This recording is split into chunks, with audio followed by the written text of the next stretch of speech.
All right, Zoe, pick a card, any card. Now, picture that card in your mind. Is your card the Ace of Spades?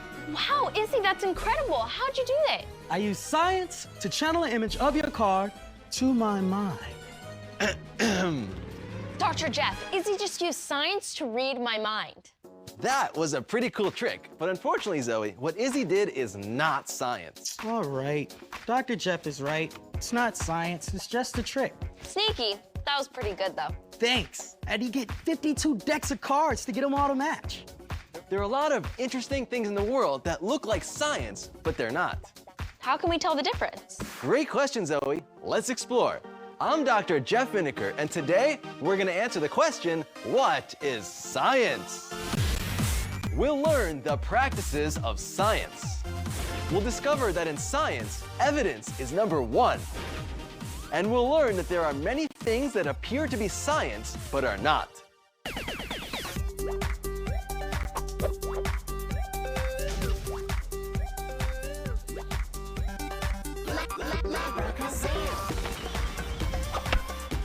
With Dr. Jeff.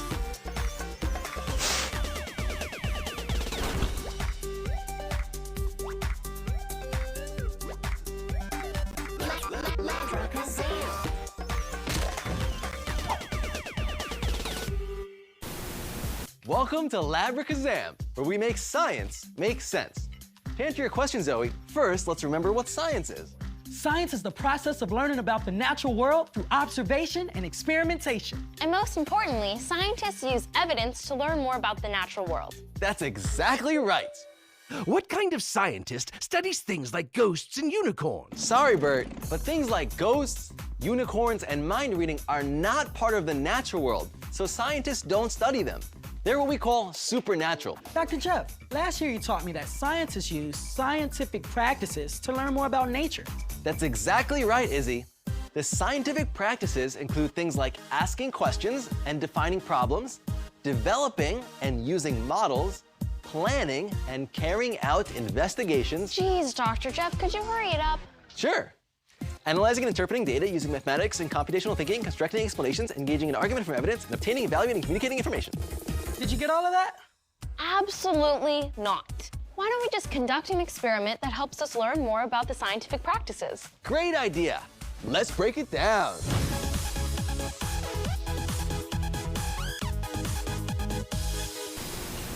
In total, there are 8 scientific practices. Before we begin, it's important to understand that not all 8 are used in every study, and they don't always happen in the same order. To better understand this, let's do an experiment. Bert, hit the lights. Watch this. Wow, how are you doing that? Lights up, Bert. This is a piece of plastic covered in glow-in-the-dark paint, and it glows only when you shine certain kinds of light on it. Will any color light make it glow like that? Great question, Zoe, and that's one of the scientific practices, asking questions. We can answer that question by planning and carrying out an investigation. What kind of data do you think we need to collect to understand this? We can shine different color lights on it and make observations. Let's do it. Here we have 4 LED lights, red, orange, green, and violet. Some colors will cause this material to glow, and other colors will not. Bert, hit the lights. All right, let's try the red one first. No red. What about the orange? Oh man, no orange either. How about the green? No green. There's one more left, the violet. All right, the violet kind of has a glow. Now that we know a little bit about how this works, let's try to make a prediction. What do you guys think would happen if we did this with white light? I predict that it won't glow because white is really different than violet. I think it will, since white light contains all other colors. Let's find out.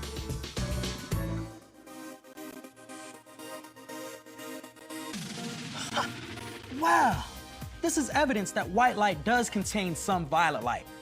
Actually, White light is made of all different colors. I really thought the white light wouldn't cause a glow, but the evidence doesn't support my claim. A claim is an answer to a scientific question. Lights up, Bert! And great job, guys. What we're doing is an important part of the scientific practices, analyzing and interpreting data. It also helps us form new ideas based on evidence, along with another scientific practice, using mathematics and computational thinking. And in science, it's all about evidence. The more evidence that supports a theory, the more confident we are in it. But if we make an observation that goes against a theory, then we need to modify it. In science, you must be willing to change your mind based on new evidence. That's why we no longer believe in past theories people used to have about the natural world. We know the Earth is a sphere, but people used to believe that the Earth was flat, and if you went to the edge, you'd fall off. And at that time, that was a reasonable thought until scientists discovered evidence that changed their minds. And this isn't just a thing of the past. Scientists discover new things all the time. By using controlled experiments or fair tests like this one. That's exactly right, Zoe. But it's important to remember that not all science uses controlled experiments. What science doesn't use controlled experiments? Remember the time we went to Sharktooth Hill? That's right, we went digging for fossils like paleontologists. Man, that was a fun trip. I found enough shark teeth to make my whole Halloween costume. Going as a shark.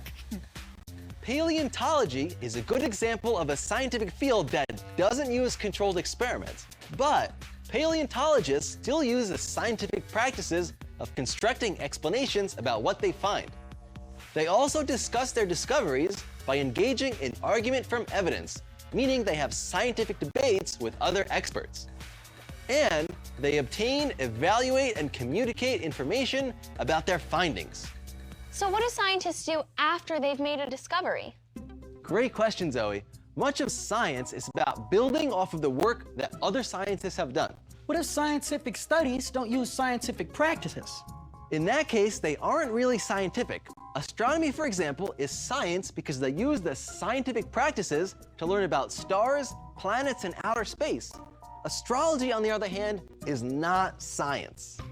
Wait, what's the difference between astronomy and astrology? It's like the difference between tomato, Not quite. Let me show you. This is an astrology book. It uses the alignment of the stars to tell me things about the two of you. Let's take a look. You both have November birthdays, so that means you are very, very curious. Yes, we are. You both have charming personalities. That's right again. And this year will bring you fame, fortune, and a house on the beach. Yes, that's awesome. How does this book know that? It doesn't. That's the point he's making. None of this is really science. That's right, Zoe. The book just tells you things you already believed about yourself. So wait, am I getting a beach house or what? There are a lot of things out there that make claims without evidence, meaning they are not based in science. Things like palm reading. A magic 8-ball. And magic tricks. Magic can be a lot of fun and sometimes look scientific, but usually there's some kind of deception involved. Do you want muscles like these? Then you need my Miracle Muscle Powder. This formula will make your muscles huge.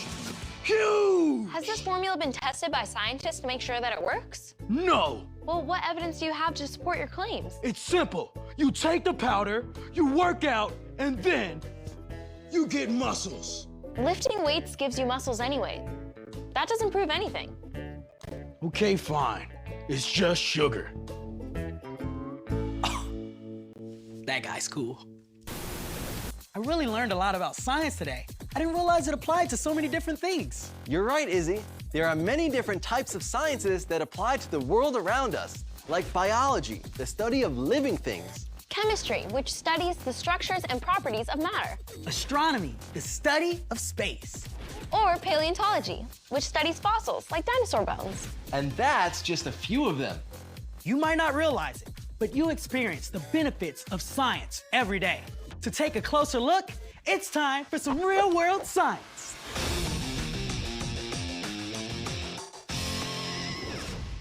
Science affects every single one of us from the second we wake up in the morning until we go to sleep at night. For example, the science of electricity.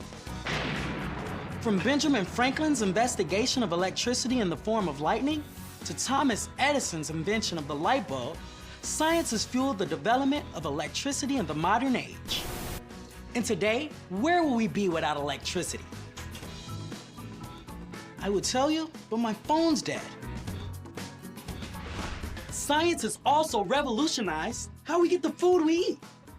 Advancements like varieties of crops that produce larger amounts of food, modern fertilizers, pesticides, and new ways of transporting food across the globe means more food feeding more people throughout the world, which also means more for me. Think this science needs a little bit of ranch dressing. One of the most important contributions of science is modern medicine. The discovery that diseases are caused by germs, the creation of the first antibiotics and vaccines, all help save lives every day.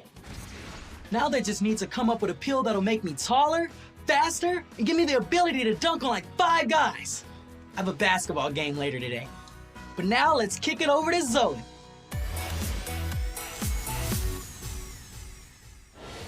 Today, I'll show you how you can use science and engineering to make a device that will prevent an egg from cracking when you drop it. This experiment will demonstrate one of our science and engineering practices, developing and using models. To begin, we'll need some supplies: straws, uncooked eggs, rubber bands, tape, and painter's plastic. First, make a triangle out of a straw and tape it together. Then do this 2 more times. Next, tape all 3 straw triangles together to make a pyramid around the egg. This next part is up to you. How do you want to cushion your egg? I'm going to tape long straw pieces to make an even bigger pyramid.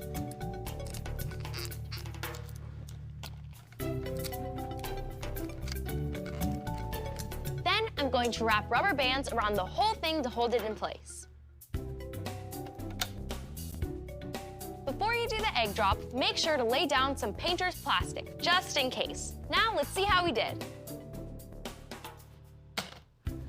It worked! Our egg didn't break. Were you successful? Write down what you learned and try it again. For other variations, try dropping from a higher or lower place. Be creative. Remember, it's okay if your egg breaks on the first try. Science and engineering is all about testing, revising, and trying it again. The design gets better and better each time. Try it yourself. Thanks, Zoe. Now, let's review. Today, we learned that science is the process of learning about the natural world through observation and experimentation. We learned that in science, evidence is number 1. If the evidence doesn't support a claim, then the claim must be revised. We also learned that there are many things that appear to be scientific, but they are not, such as palm reading or astrology. Hey, Izzy, what are you writing? I'm reviewing the scientific practices, but I'm having trouble remembering one. Had something to do with math. Using mathematics and computational thinking. Dr. Jeff taught me that. Wow, Bert, I didn't think you actually listened when I talked. I'm sorry, did you say something? Join us next time on Labracazam. I'm Dr. Jeff. I'm Izzy. I'm Zoe. I'm Bert. Remember, Always question, always wonder.